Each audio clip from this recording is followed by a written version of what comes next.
السلام علیکم ناظرین۔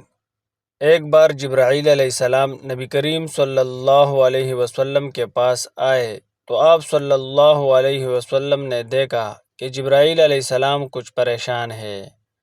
آپ نے فرمایا، جبرائیل کیا معاملہ ہے کہ آج میں آپ کو غمزدہ دیکھ رہا ہوں؟ جبرائیل علیہ السلام نے عرض کی، اے محبوب، کل میں اللہ پاک کے حکم سے جہنم کا نظارہ کر کے آیا ہوں۔ اس کو دیکھنے سے مجھ پہ غم کے آثار نمودار ہوئے ہیں۔ نبی کریم صلی اللہ علیہ وسلم نے فرمایا، جبرائیل، مجھے بھی جہنم کے حالات بتاؤ۔ جبرائیل علیہ السلام نے عرض کی، جہنم کے کل 7 درجے ہیں۔ ان میں جو سب سے نیچے والا درجہ ہے، اللہ اس میں منافقوں کو رکھے گا۔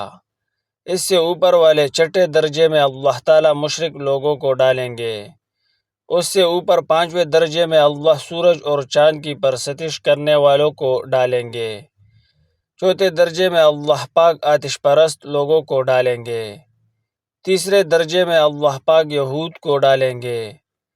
دوسرے درجے میں اللہ تعالیٰ عیسائیوں کو ڈالیں گے۔ یہ کہہ کر جبرائیل علیہ السلام خاموش ہو گئے تو نبی کریم صلی اللہ علیہ وسلم نے پوچھا، جبرائیل، آپ خاموش کیوں ہو گئے؟ مجھے بتاؤ کہ پہلے درجے میں کون ہوگا؟ جبرائیل علیہ السلام نے عرض کیا، اے اللہ کے رسول، پہلے درجے میں اللہ پاک آپ کے امت کے گنہگاروں کو ڈالیں گے۔ جب نبی کریم صلی اللہ علیہ وسلم نے یہ سنا کہ میری امت کو بھی جہنم میں ڈالا جائے گا تو آپ بے حد غمگین ہوئے اور آپ نے اللہ کے حضور دعائیں کرنا شروع کی۔ 3 دن ایسے گزرے کہ اللہ کے محبوب مسجد میں نماز پڑھنے کے لیے تشریف لاتے، نماز پڑھ کر حجرے میں تشریف لے جاتے اور دروازہ بند کر کے اللہ کے حضور رو رو کر فریاد کرتے۔ صحابہ کرام حیران تھے کہ نبی کریم صلی اللہ علیہ وسلم پر یہ کیسی کیفیت طاری ہوئی ہے۔ مسجد سے حجرے جاتے ہیں، گھر بھی تشریف لے کر نہیں جا رہے۔ جب تیسرا دن ہوا تو سیدنا ابو بکر رضی اللہ تعالی عنہ سے رہا نہیں گیا، وہ دروازے پہ آئے، دستک دی اور سلام کیا، لیکن سلام کا جواب نہیں آیا۔ آپ روتے ہوئے سیدنا عمر کے پاس آئے اور فرمایا کہ میں نے سلام کیا لیکن سلام کا جواب نہ پایا، لہٰذا آپ جائے، آپ کو ہو سکتا ہے سلام کا جواب مل جائے۔ آپ گئے تو آپ نے 3 بار سلام کیا لیکن جواب نہ آیا۔ حضرت عمر رضی اللہ تعالی عنہ نے سلمان فارسی کو بھیجا لیکن پھر بھی سلام کا جواب نہ آیا۔ حضرت سلمان فارسی نے واقعہ کا تذکرہ حضرت علی رضی اللہ تعالی عنہ سے کیا۔ انہوں نے سوچا کہ جب اتنے عظیم شخصیات کو سلام کا جواب نہ ملا تو مجھے بھی خود نہیں جانا چاہیے، مجھے ان کی نور نظر بیٹی فاطمہ رضی اللہ تعالی عنہا کو اندر بھیجنی چاہیے۔ لہٰذا آپ نے فاطمہ رضی اللہ تعالی عنہا کو سب احوال بتا دیا۔ آپ حجرے کے دروازے پہ آئی، ابا جان السلام علیکم۔ بیٹی کی آواز سن کر محبوب کائنات اٹھے، دروازہ کھولا اور سلام کا جواب دیا۔ ابا جان، آپ پر کیا کیفیت ہے کہ 3 دن سے آپ یہاں تشریف فرما ہے؟ نبی کریم صلی اللہ علیہ وسلم نے فرمایا کہ جبرائیل نے مجھے آگاہ کیا ہے کہ میری امت بھی جہنم میں جائے گی۔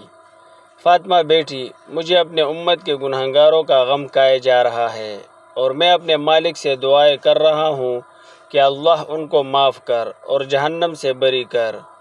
یہ کہہ کر آپ پھر سجدے میں چلے گئے اور رونا شروع کیا، یا اللہ میری امت، یا اللہ میری امت کے گنہگاروں پہ رحم کر، ان کو جہنم سے آزاد کر۔ کہ اتنے میں حکم آ گیا، اے میرے محبوب، غم نہ کر، میں تم کو اتنا عطا کر دوں گا کہ آپ راضی ہو جائیں گے۔ آپ خوشی سے کھل اٹھے اور فرمایا، لوگو، اللہ نے مجھ سے وعدہ کر لیا ہے کہ وہ روز قیامت مجھے میری امت کے معاملے میں خوب راضی کرے گا، اور میں نے اس وقت تک راضی نہیں ہونا جب تک میرا آخری امتی بھی جنت میں نہ چلا جائے۔ لکھتے ہوئے آنکھوں سے آنسو آ گئے کہ ہمارا نبی اتنا شفیق اور غم محسوس کرنے والا ہے، اور بدلے میں ہم نے ان کو کیا دیا۔ آپ کا 1 سیکنڈ اس تحریر کو دوسرے لوگوں تک پہنچانے کا ذریعہ ہے۔ میری آپ سے عاجزانہ اپیل ہے کہ لا حاصل اور بے مقصد ویڈیو ہم سب شیئر کرتے ہیں، آج اپنے نبی کی رحمت کا یہ پہلو کیوں نہ شیئر کرے؟ آئیے ایک ایک شیئر کر کے اپنا حصہ ڈالے، کیا پتہ کون گنہگار پڑھ کر راہ راست پہ آ جائے۔